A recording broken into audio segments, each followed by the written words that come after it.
இந்திய கிரிக்கெட் அணி வீரர் ரவீந்திர ஜடேஜாவின் மனைவி ரிவாபா ஜடேஜா குஜராத் பாஜக அரசில் அமைச்சராக இருக்கிறார். குஜராத்தில் நடந்த நிகழ்ச்சியில் பேசிய அவர் கணவரின் ஒழுக்கம் பற்றி ஆஹா ஓஹோ என பேசினார். என் கணவர் ஜடேஜா கிரிக்கெட் விளையாட லண்டன், துபாய், ஆஸ்திரேலியா போன்ற பல நாடுகளுக்கு செல்கிறார். வெளிநாடு டூர் செல்லும் சமயத்தில் பல வீரர்கள் ஜாலியாக இருப்பார்கள், கெட்ட வேலைகளை செய்வார்கள். அவர்களுடன் சேர்ந்து என் கணவரும் அப்படி இப்படி இருந்திருக்க முடியும்.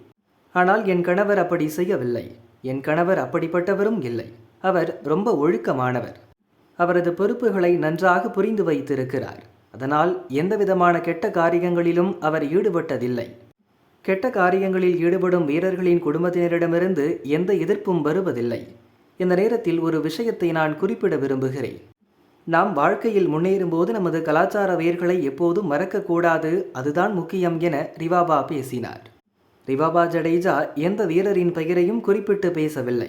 ஆனால் அணியில் உள்ள மற்ற வீரர்கள் என அவர் சொன்னது கிரிக்கெட் உலகை அதிர்ச்சியடைய வைத்துள்ளது.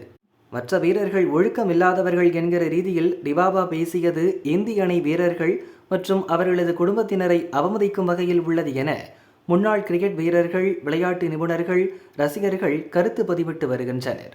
ரிவாபா சர்ச்சை கருத்தால் இந்திய கிரிக்கெட் வாரிய வட்டாரம் அதிர்ச்சியடைந்துள்ளதாக கூறப்படுகிறது. ஆனால் இது தொடர்பாக அது எந்த கருத்தையும் இதுவரை பதிவிடவில்லை.